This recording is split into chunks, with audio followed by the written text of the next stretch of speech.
Welcome to Sage-Based Wisdom. I'm Brian Bahe. And I'm Jana Schmieding. And we are podcasting to you from the sacred homelands of Jollibee. Today we're going to be giving you, our listeners, some advice cultivated indigenously from our backgrounds in keeping cats away from guests. And maintaining your allergies. We have a special Maintaining. Okay. The upkeep on his allergies. My eyes are like more watery than they normally are. Oh, really? Yeah, don't worry about it. I'm not. Yeah. I think never you're faking. seen anyone care less about a cat allergy than Jana. Don't believe you at all. Wait, you don't? Are you like RFK Jr.? You don't believe in allergies? I don't believe in cat allergies. Wow. I'm just kidding. I'm kidding. I believe in allergies. Somebody already came for Jana. What was it for? Remember? It's gluten intolerance. Oh, did you get like a bunch of angry emails? I know I got one very specific angry responder that was like, I am gluten-free, actually. I shit my pants when I have gluten. You're going to open your DMs. It's Cat Fancy being like, bitch, you better watch yourself. I take Zyrtec religiously, so... Same. I pretty much feel like I'm unaffected. I've figured out how to cure my disability with cat allergies, but I know that it's real. We have a special guest. We have a special guest. She is allergic to the cats. And friend of the show, second returning guest. Returning guest. Nice. This time on your very screens. She's a very talented executive producer, showrunner of Rutherford Falls, also the pilot that we just shot in Portland, and hopefully a show coming up. And she's just an all-around superstar and a friend. She's giving Yacht A. She's giving Yacht A. All the way. Yacht A to Sierra Teller Ornelas. Hi. Hi. You can just keep going like this to Shazi, sort of like... Now that there's cameras, I feel like the first time when there were no cameras, it was fine to push this cat. You threw Shazi across the room. I was like, fine, manhandling this cat, but now I'm like, oh, hello. I think he's going to go into the coffee shop. Wait, this is good media training, actually. Right. Yeah. When you're on Jimmy Fallon, Yeah. don't punch him in the face. You at Comic-Con. There's gonna be some furries there. I got to go to Comic-Con 2 years ago for Rutherford. Yeah. And it was awesome. I went with was on a panel with Julie Plec, who did like Vampire Diaries, and she had been there so many times that she like knew where to go, like in the basement of the Comic-Con convention center. Yeah. She was like giving the driver directions, and I was like, this woman's amazing. It was she was awesome. That's gonna be you. Someday. Screaming at a driver. Wildest dreams. Can't wait. In the basement of San Diego. Going through the catacombs of a Comic-Con. Turn here, driver! Sierra, have you been getting any advice in the algorithm lately? Have you been receiving any sort of TikTok advice or... It's pretty depressing. It's all like perimenopause and like, I know. is your kid on too many screens? Oh. And it's like a lot of that. And I'm like, yes and yes. I didn't know that existed on TikTok. On too many screens? Yeah, like that type of content. It's weird because it's like you're on these social media platforms and they want to keep you on, but they're like, you're a bad mom for like letting your kid watch screens. But they're like, but also keep clicking. So I don't know. It's very confusing. Yeah. And you're full on Perry. No, I don't know. I think the algorithm thinks I am, but I think don't the algorithm know. thinks we all are. I think that we get to a certain age and the algorithm's like, perimenopause. But it's happening. Have you seen the thing about like there are these people on TikTok who did not realize they were like lesbian or queer until TikTok told them, and then like 2 months later they were like TikTok knew before I knew. So they're like, I think I have, like married straight women, or like not straight, but like in hetero relationships, and then like they kept getting content that like made sense to them, but they're like, but I'm not gay or queer, and then they're like, oh, I am, but they were like, the algorithm was on it basically like before they were. So now I'm just like, just tell me what I am, TikTok. Like, you think I'm perimenopausal? I guess I'm I perimenopausal. guess I'm perimenopausal. I have no idea. Call me. And it's sort of like creating our own reality. It is manifesting for us. Yes. Kind of. It's like it's generating. AI is generating our own. It's like Minority Report people in the goo. So then that telling us- means I'm going to be in love. TikTok is giving me a lot of love is around the corner for you. Ooh, I like that for you. Okay, Yeah. this is an algorithm I'm into. What kind of people is it We're saying immediately you're like, going to be tell in us love more. with? It's not. It's like you're straight. you're gonna you be in love love. And pussy. it's gonna be a woman. Blonde woman, big boobs, Republican. Huge knockers, Huge giant knockers. jugs. She loves staying at home while She you has- go to work. She's had 2 BBLs already. Freakish looking woman. Get ready. It's not giving physical characteristics. It's more like you'll meet them when you're out, so go out a lot. Oh. Okay. Sponsored by Heineken. But drink responsibly and drive safe. Amazing. I Yeah. love this for you. Oh, that's I know. really interesting. I'm pretty optimistic. It makes sense in a way. My son recently he got a belated birthday gift and it was a magic 8-ball and he didn't know what it was. How old is he now? He just turned. Can I not say? No, you can't. Yeah. No, I don't want to say. Oh, Like, I you- don't want to oh, share sure, any sure, information sure, with my son. So my human child had a birthday, nondescript, but he didn't know what a magic 8-ball was. Oh. And so I was like, I'm like, should you have more TV time or whatever? And I was like, doesn't look likely. And he immediately was like, the 8-ball will decide everything. Whoa. And it was so visceral. Like I remember getting that for the first time and just being Same. like, is Ryan Rose in love with me? You know, like, Totally. oh, you know, all that stuff. And like, it was crazy watching this little kid who's like, you know, lives in the future, but Yeah. just like immediately in on the magic I 8-ball. love It's that. the 8-ball to psychic pipeline Ugh. that is really, truly like, that is the thing that like anything can tell you how to live your life. Right. It's like, yeah. I don't want to decide anything. Yeah, you don't have to. It's like magic feels like so real when you're a kid. Oh, for sure. Ouija boards and like all that stuff. Yes. Did you get into Ouija boards? Were you too superstitious? My cousins on the res had one and would scare the shit out of me Yeah, with these Ouija it's scary. boards, and it was like terrifying because Yeah. I've like they were older and cooler, and I was like, if they believe it's real, it's real, and it was a lot of screaming in dark rooms and stuff. I've never done it because I'm so Catholic. I'm even to this day. I don't think I would do it. I won't go to psychics. That's my thing. Same. We've been we're both superstitious Navajos. Oh yeah. I have done can't. it all. I have a theory that the reason why things are so terrible is because so many white women became witches and they just opened up hell mouths that they don't understand. And so they collectively, like as a group, have like summoned like all this bad stuff. That's so real. Because they're crystal, all this stuff my mom was like, don't touch that stuff, don't mess with it. You have Yeah. like hundreds of thousands of white women Yeah. doing it. And I think they opened up a hell mouth. All of you fucking sage burning white witches, you fucked us, man. You fucked us.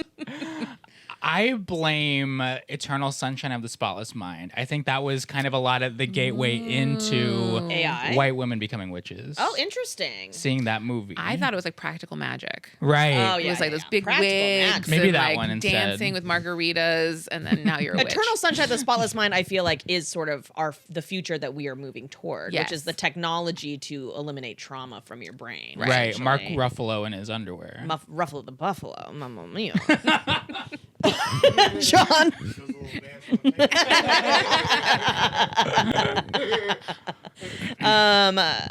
Okay, well, let's listen to the advice that I'm getting in the algorithm, which is sort of regarding anxiety and sometimes relationships. But this one has Trevor Noah and Esther Perel, who is that Dutch relationship and sex therapist. Never heard of her. How do you feel about How do you feel about Trev? I like him. Yeah. Funny? I don't like watch him consistently. Yeah. But when Same. he shows up on my algorithm, I I think enjoy he him. has a Sense. podcast and I've been listening to it and I do like it. It's like pretty intellectual. It's pretty like deep stuff and he's getting into like politics but also like this kind of shit. Yeah. Let's just listen. Dealing with uncertainty is what helps you deal with anxiety. Say that again. Dealing with uncertainty is what helps you deal with anxiety. Yes. In what way? Because if you become Immediately, more adept at immediately he's dealing like, with the wait, unknown, it's- the unexpected, the unpredictable, then you develop a sense of confidence. It's what you just described when you get to a show and you had to cancel something or the flight was late. Yeah. You have a stance that basically says, I know what I can control. I know to handle the unknown and the unpredictable. And I know that it will land in my comedy because it will become part of the story. Now I'm annoyed, maybe, but you don't get completely frazzled. You absorb it. You have a shock absorber. And that shock absorber is what allows you to not be as anxious about the unknown, about mortality, about the unpredictable, all of that. Having all the answers in the palm of your hand is not making us less anxious. It's making us more anxious. It just stopped automatically, which I love. TikTok doesn't do that. It'll just keep going and fucking going. What do you feel? How do you feel about that? I mean, I agree. I think when people have accents like that, you just think they're like therapists and smart. So I do wonder. It's just like so true. basically, I do agree with everything she says. Everything she says because she's so smart. No, my therapist has this because I have anxiety issues, and she talks about how people who experience trauma underestimate their ability to handle problems and they overestimate dangers. And so she was like, a lot of time, because she was like, look at your life, like look at all the stuff you've tackled. And so one of the things she talks about that we talk to our kids about is like meeting the moment. So it's like, I feel like, I don't know, for so long my thing was like, nothing bad's gonna happen, everything's great, like everything's gonna be fine. But like she was teaching me that you have to like acknowledge discomfort or acknowledge that like things can go wrong. But like the thing we try to like kind of instill is like, we can meet the moment though. Like our ability to handle it exists.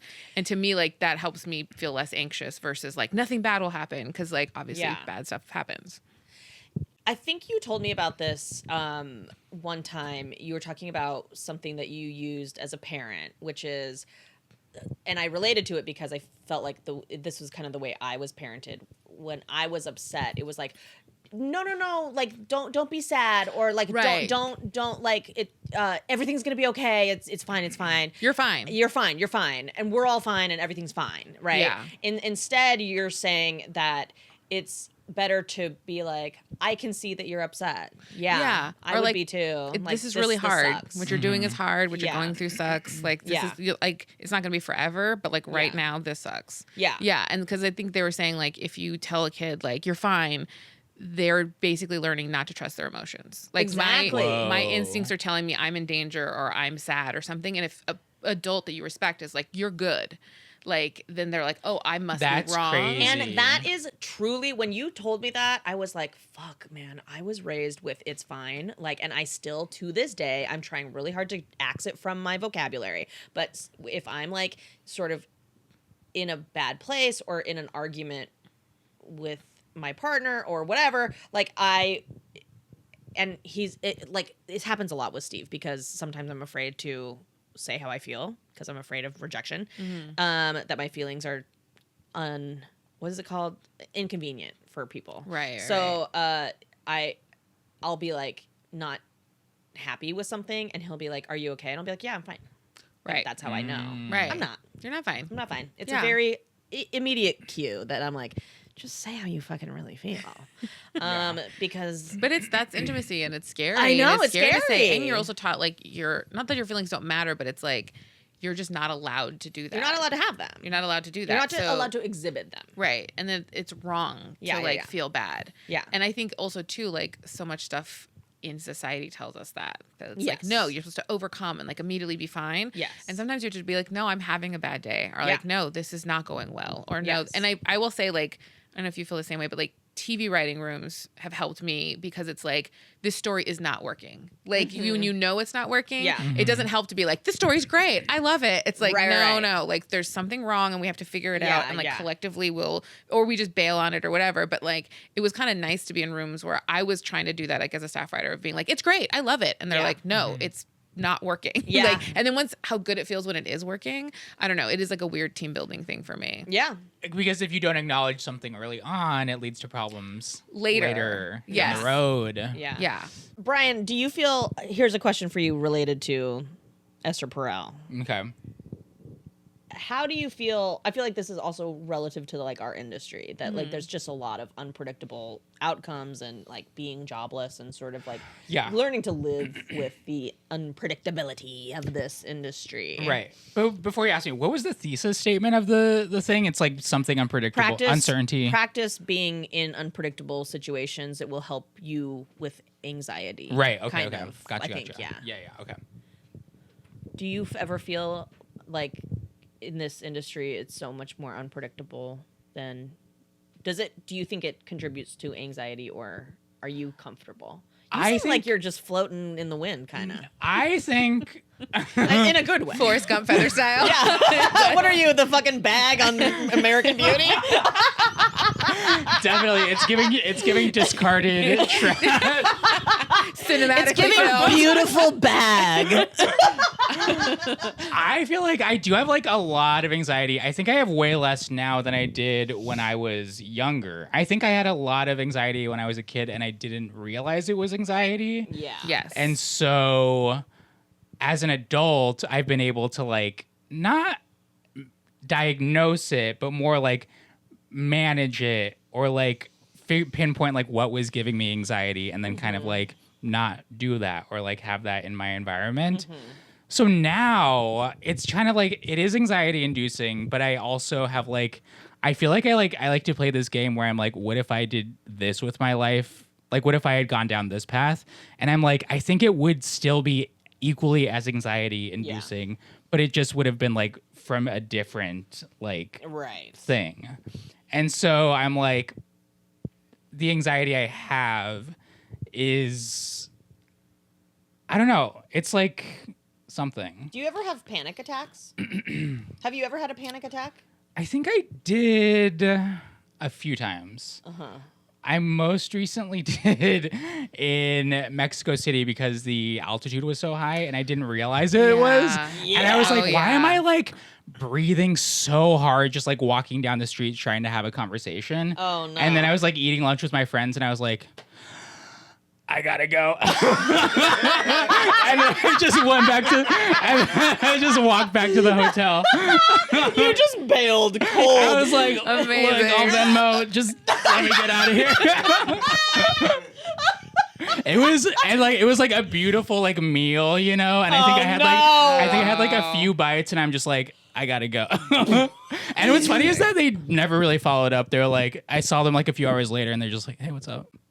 Yeah, They were like, "Are you okay?" Yeah, none of that. They were just like, "What happened?" I was like, panic. Do you have anxiety before you go on stage? only if it's like a big show. Yeah. Which is kind of less and less. I have less anxiety and more like, it's like getting on a roller coaster or something. Anticipation. Where you're just kind of like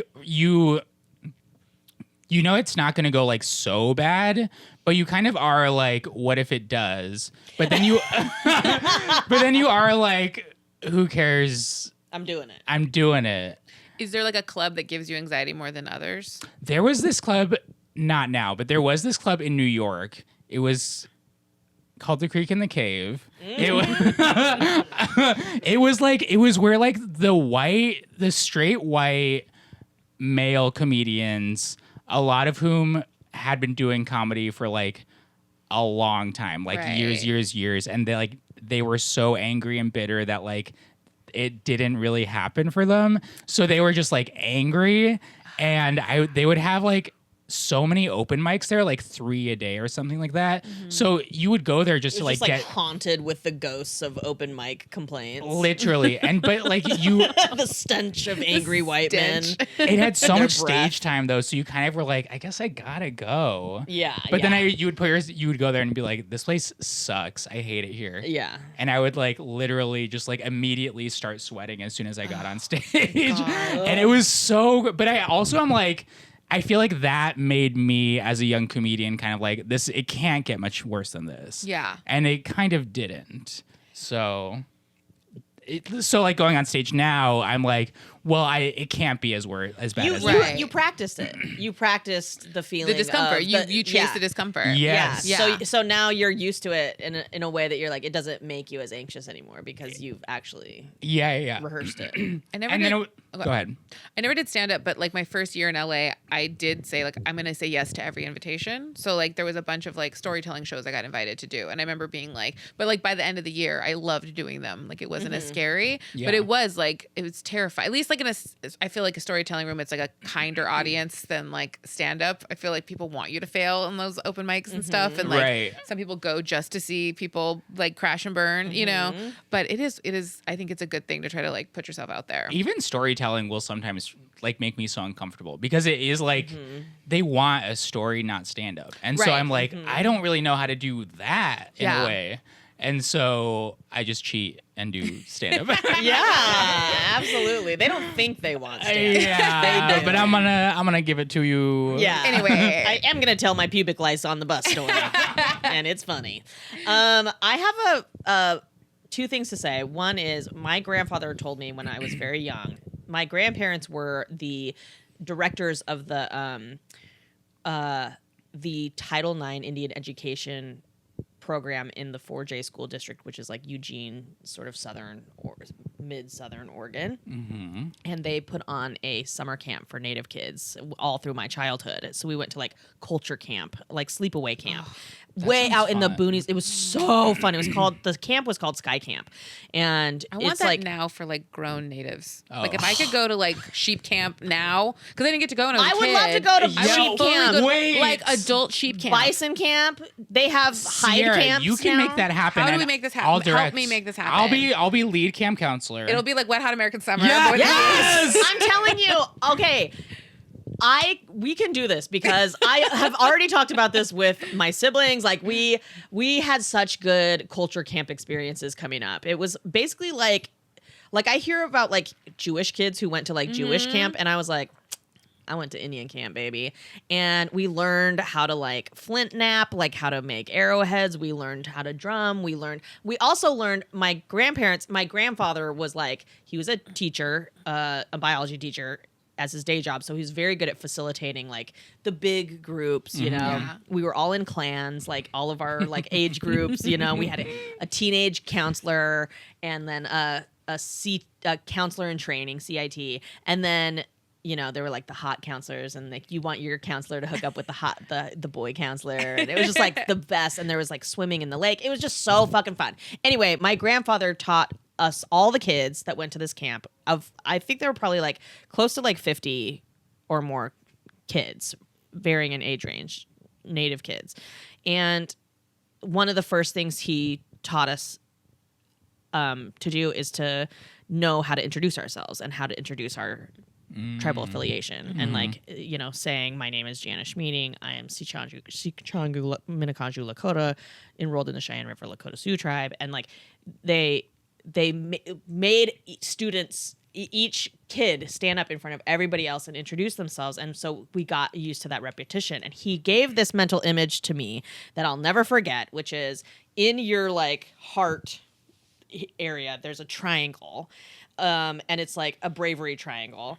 And when you first try something new, like standing and speaking in front of people, the triangle spins and it hurts because the corners are so sharp, and so it's like and it just like you kind of like are gritting through it, and sort of, but the more you do it, the softer the edges of the triangle become, until it's a circle and it just goes Whoa. yeah. So I always think of that mental image when I'm like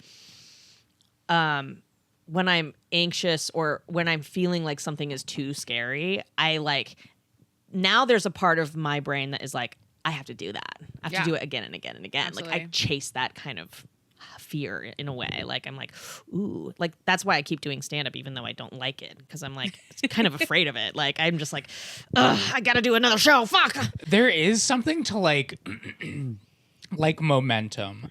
It's like if you do a thing, then you're kind of like, well, I did that thing, let me do this other thing. Yeah. And they almost don't even have to be related. It's more just like in your head of like, you actually kind of got over this hill. Yeah. And so you're kind of like, it makes the next hill not look as challenging Yeah. as if you had never gotten over the first hill. Absolutely. I love momentum. I love momentum. I do Who too. doesn't? Who doesn't? No, for sure. Momentum. You know what sucks is when momentum isn't happening and you're sort of, and I've always, Yes. as a creative person, been like, I have come to recognize that momentum is a wave. It comes in waves. It ebbs and flows. Totally. And when it comes, you can feel it, and you gotta fucking ride the wave. You like really have to like saddle in and be like, okay, I have energy and I have ideas, and I'm gonna fucking go for it. And I'm gonna do them all because I know that at some point it's gonna like I'm gonna be in a rut, and my ideas are gonna sort of peter out, and I'm gonna feel like, am I ever gonna do this again? And I will. I have to wait. For the wave. No, For for the sure. wave. There's a Trevor Noah video that I saw where he was talking about, I don't know if it's a South African term or a term from the Caribbean. I can't remember, but he has a friend and it's called liming. Have you heard this? No. So his friend will call and be like, do you want to lime with me? And he's like, absolutely. And basically what it is it's in their culture. It's like to do nothing. But it's like inviting someone to, so he was like, sometimes you invite people to come over, like, let's watch the game or like, let's have some beers. But he was like, liming is so great because it's like the active decision to do nothing with someone. And I was like, this is because I feel like my family, they're a family of artists. So even when like I invite my family to come over, it turns into work somehow. My mom will like bring a loom and she'll start weaving and then she'll like put us to work and like balling up yarn. And like the concept of just doing nothing for nothing's sake, I can't even like wrap my head around. And so like giving it a name was like actually really helpful. And like me and my husband sometimes will be like, do you want a lime? He's like, yes. And we'll just like, just do nothing. Like you're not watching TV, you're not on your phones, you're just kind of like hanging out and talking. But even then you kind of don't even have to talk if you don't want to. It's just like I'm actively doing nothing with someone. Okay, but what about hanging out and just being on your phones? But like each person on their phone, is that doing something? I think that's doing something. So like Yeah. I like that, but it's literally just like if like I mean we're kind of doing it now. But with microphones, but like just the idea of like I feel like so many times it's like let's have lunch or like let's meet and go for a walk, let's go for a hike, and he's like it's the action of just like I'm not asking you to do anything or provide me with anything except your presence. Hell yeah, It's awesome. It's like I really like it as a concept. I used to have my friends over just to do that. Yeah. I'd be like, let's just go in my room. I feel like in your 20s, people just like come over or Uh-huh. people just show up Yeah. and like you wouldn't do anything. You would just talk about like comedy or you would just talk about things that interest you. Yes. And it wasn't something where you had to like, and now everything is a little more like monetized or like, do we want to make this thing together? Which is like Right. momentum. Yeah, And yeah, it's yeah. exciting and wonderful. But I think there is also like the unsung sort of value of just like doing nothing with someone. Maybe. Liming will be something that we do at the camp. Yes, absolutely. Oh, Oh my Yes. god! It's We almost will like be- office hours. We will Yeah. be liming Liming. every night around a campfire. Yes. Oh, absolutely. Yeah. Marshmallows. So wait, what do you want to learn at our adult sheep camp? I want to learn how to butcher a sheep for sure. Whoa, I want to learn how to butcher a sheep. I'm willing to teach the sheep herding class. Okay. Having only heard about it, never done it. That's I a can Hopi teach- for you. My brother will come and I'll make him teach everyone how to weave. Okay, yeah, I was gonna say weaving should be one. I legit could teach horseback riding. Okay. Wait, really? Yeah. The surprise on your face is so wonderful. Wait, you don't know that I grew up riding horses? No. I love legit this. grew up riding horses. What was your horse's name? We had a few. First one I remember was named Bailey. Then Barzo was like, Barzo? yeah, Barzo. I think that was like short because like horses have like crazy long like Yeah. It's like based Yeah. on bloodline type of names. So like Barzo was just kind of like a piece that we took out It was of like there. Barzolomew or something. Yeah. Platypus the third or something Yeah. like that. We had.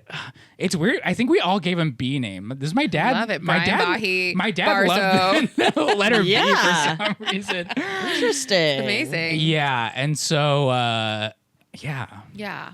I could do this. Wow. I'm gonna make I would meals down love bread. to learn horseback riding from you, Bri. It'd be amazing. Let's go. You know what? I was told one time that I couldn't get on a horse because I was too heavy. How dare whoever I think said it's that? no, it's not. It's like it was like the LA like or I don't know if it was LA or New York, but it was like if you go to the stables to ride horses, like they will do horseback riding, but you can't be over a certain weight. That's probably because they malnourish the fuck out of those horses. I know. and I was they're like, I know that there were some fat asses that ride these horses. I've seen them with my own eyes. Yeah, I don't know. I don't know. Fry bread. Fry bread for sure. Kneel down bread, because you could like harvest the corn and grind it and then make it. We got to do this. I was gonna say child rearing, but that's just more like life in general. No kids. Like cradle board, like wrapping, because you could just do it with a doll. You wouldn't have to like actually have children there. Yeah, I like that. Yeah. I think like also too, I'd love. It's hard because some of it has to be done in the winter, and then some of it has to be done in the fall and summer. So maybe you could do different. Winter camp, different but quarters. like learning like creation stories and like learning like coyote stories and stuff, but also like I don't know how to say this, performance based, like how to be good at it, because I think like my kids go to Navajo class once a week over Zoom with my aunt, and she'll teach them like family history and stuff. But my son will give me all these like, that story you told me, it's longer. He's like, you gave me the shorter version and it's not as good. And I'm like, okay, well give me the better version of it or whatever. So he'll like correct my coyote stories because I got the short versions apparently and That's not the so Schneider cut. So yeah. The Schneider cut from Auntie. So embarrassing. Auntie Schneider's but like I would love to know like the like extended versions of stuff and like 100%. Go My Son, the choreography. I would love to nail it. Like, I feel like there's a lot we could do. Do you think this would take place in Scottsdale, or would it be somewhere on the I will res? say this. What are we saying? Tucson, Scottsdale? Where are we a at? resort in Scottsdale? I mean, or... I would love a resort in Scottsdale. My family, they teach a weaving class like in Canyon de Chelly, like at the bottom of the canyon. Whoa. And it's for mostly white people. But I wonder if we could like take it over for like a week. Do And, they have like places to live? Like they sleep? live in a hotel. They like are jeeped out every day. But I think the people who take the class stay there. They just like bring their own tents. Mm-hmm. Sort of like, Okay. there's no Hopi, sort of Hopi huts or whatever. the Hopi houses. Hopi houses. Hopies are there, you just don't see them. Yeah, they're in the Yeah. they're in the They're- hills. yeah, they're in we're the, up the there. caverns. Right. You look close. Yeah, you got to really zoom in. You'll see those eyes being like, Those little darting around. Those little eyes. You are the only one who can make that joke. I feel weird even laughing at that joke, but it's pretty great. Okay, wait. I have to say something before we we get our advice question. Sierra, I can't believe I have not told you this yet, but you have been in my dream every night this week, almost every night except for Monday, I think. This is a Sage-based exclusive. Breaking news. Sage-based exclusive. Sierra has been in my dream every night. In fact, this morning I woke up and Steve was like, "Did you dream last night?" And I said, "Yes," because I've been having the same type of dream also. I said, "Yes, I did. I know I dreamed and I can't remember what happened, but I know Sierra was in it." It's wild. Okay, so let me tell you the one that I do remember. Okay. The dream I'm that I living for this. remember. I love being in someone's Oh, dream. you're gonna love this dream too. I loved it forever. I loved it / fucking hated it because in my mind it sucks. But like, okay, so every dream this week since I got back from Portland has been being lost in a big building, Okay. usually a school, Okay. of some kind, and having to get to a location, but having to The sort maze. of go through the maze of this school and not being able to figure out where the fuck I am and not getting to the place ultimately. Just like Okay. being lost. Being lost in a building or a space that is unfamiliar to me. Okay. That is the dream that I have repeatedly. It's always a different building. One time it was like sort of a resort or like a big, huge hotel that was not fancy at all. Not Okay. Scottsdale. Shazi is really on one. He's just like buck wild right now. What's He's going knocking on? over cameras. He's like, got yeah. the zoomies bad. He's going in the coffee shop again. That's why. He's getting that espresso. So the dream I had about you was, it was sort of like high school vibes, but we were our same age. Like I had the mentality of current day me, and you were directing a play. You were directing Chicago the Musical. We love. Which I was Were in you college. Who were what I part were you played playing? Hanyak, the Hungarian prison cell chick. He had it coming. And I had to speak Hungarian. My one line, I was basically in the chorus. My one line was all in Hungarian. And it talks about how I'm innocent. I'm the only actual innocent murderer on murderer's row. Right. Because nobody understands Hungarian. Anyway, butchered Hungarian in college. Didn't know what the fuck I was doing. But I know the musical back to front. In this production, which was a professional production, it was like Broadway, but the auditions happened at this school-based, Love it. like, That's how I would do it, environment. by the way. Like, Yeah. when I direct Chicago. It needs to happen at a school. That's what I'll do. I was auditioning for the role of Roxy Hart, As you should. the That's ingenue. what I would cast you as. Yes, and I was like, oh my god, I'm gonna be the first fat Roxy Hart. Every Roxy Hart is skinny. She's a blonde. She's a hoe. She's just like, like recently, Pamela Anderson was like Roxy Hart. It's like bombshell. It's a bombshell role, and I was like, oh, I'm gonna fucking nail this. I also know the songs, of course, and in my head I was singing them, and I was like, okay, well, the auditions are in an hour, and I'm this far down on the list, so I have time to go off and like practice singing. So I'm walking around this school, and I'm singing like singing out loud, and people are like, oh my god, her voice is so good, and like people in the environment are like stopping what they're doing and being like, wow, she's just rehearsing, holy shit. It was legit. Like a janitor was like sweeping, and he was like, as I'm best dream ever. Roxy This is Hart, really and my good. voice sounded fucking amazing. Okay, so then I'm like, I get word, or like I intuitively know, okay, I should probably get back now. I can't find my way back to the audition room. I am stuck in this gigantic fucking school. I'm basically on this side of the building. I know that the auditions are over here. I'm going everywhere. I'm up and down stairs. There's like Right. classes of kids coming in and out, and I'm just like, fuck. And I text you, and I'm like, dude, I'm almost there. Hold the auditions. Like, if you could just hold a few more minutes. And you go, actually, the music director had to leave, and I have to head out, but I'll see you later. And you like kind of were just like, you weren't mean about it at all. You were just like, that's how it is. Like, I gotta run, but like, I'll talk to you later. And I was like, that's it. I'm not getting it. I'm fucking done, bro. And then I woke up, and I was like, shit, I blew it. I blew my chance because I decided to go and fucking rehearse and walk around this giant school. Anyway, that's the dream. Do you want to analyze it? Yes. Okay. So school is usually a source of like anxiety for you because your parents. Totally. And it's totally like a place where you're like judged and where you're like assessed. Mm-hmm. There's this feeling that like you have allies and that you're like enjoying yourself and actually like in your own confidence and Yes. you're standing in your power. Yeah. And you're like worried that you're going to be like sort of punished for having those good feelings. Ooh. And so you want to like get the role, you want to get the thing, which is what we're all, but it's also like, I feel like you have like allies in this, that you're not like alone. Yes. But it's like in trying to like enjoy the moment, it's like scary. Yeah.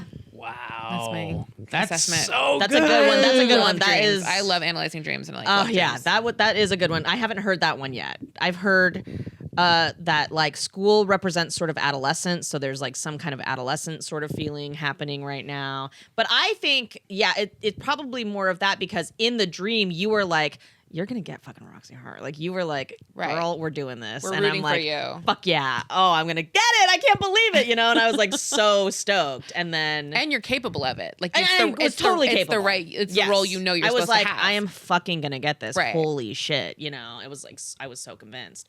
And then I didn't. Whoops. Damn. That's wild. I can never remember my dreams. Really? Yeah. I have a hard time. Sometimes I do, sometimes I don't. I love Yeah, my family, my aunt's like really into like dreams and stuff. So whenever I don't know, I'll call her. Yeah. And she'll like give me the low on what it is. I tried to do this thing where you set an alarm like a few hours before you normally wake up. So you wake up in REM. So basically you wake up mid-dream essentially. And then you just like write down what you're dreaming. Remembering, yeah. Yeah. And I thought that was so interesting because I was like, that's not going to work. And then it did. And I was like, It oh, did? shit. Yeah. Because I've heard it's harder to remember your dreams if you have multiple alarms in the morning. Oh, I have like 20 alarms. My alarms start at 7 and they go till 9. Yeah. Well, therein maybe lies the problem. You can never. Yeah. Yeah. My dreams are like really poorly written, where it's like there is no metaphor. It's like a judge being like, "You're not good enough." Like it's like 1 to 1. It's never like I wonder really what ham-fisted. I wonder what that means. It's like it's truly just so ham-fisted Yeah. and like it's so bad. It's like That's so funny. Sometimes I really believe that I'm going, like, I believe my dreams are real, that I'm like actually existing in an alternate reality at night. And that's because some of my dreams are actual epic adventures that last hours and hours and hours. And I wake up and I'm like, I am exhausted. Wait, have you lucid dreamed ever? I have only a couple times and not anytime recently, Gotcha. where I knew that I was dreaming in the dream. And one of the times I figured out how to fly. That's amazing. so cool. And I'll tell you how I do it. Here's how you can too, and you can too. Here's how you do it.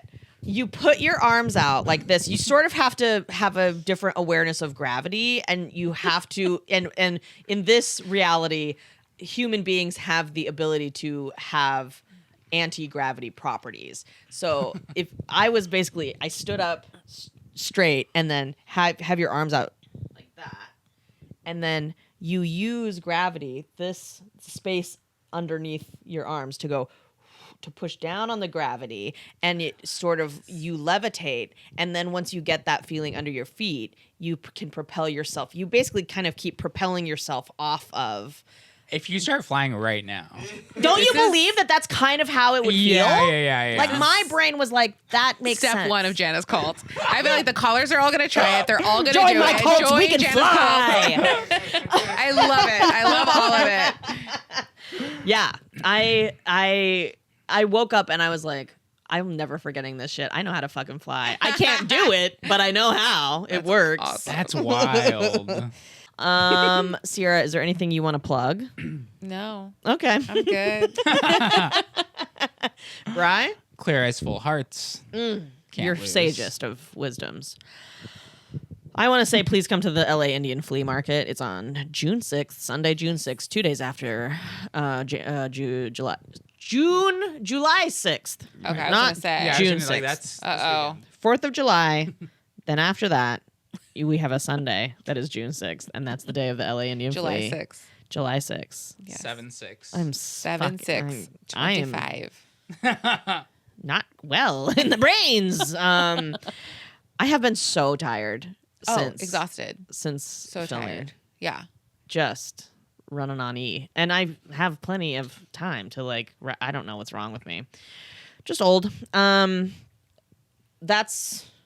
Oh, And that's all the time we have for you. Thank you for you having so me. I loved it. And that's all the time we have for you. Brian, why don't you read verbatim our outro from the script that we made a year ago? We hope our wisdom today has made your life better, but we will not be issuing any refunds if it did not. If you or anyone you know needs advice, have questions for us, or just wants to chat about something, leave us a message. There are 3 different ways to do that. You can find them in the show notes, and we'll give you our smudgiest, sagiest, solicited advice. And as always, we'd love for you to rate and review us on iTunes and subscribe to our YouTube and Patreon.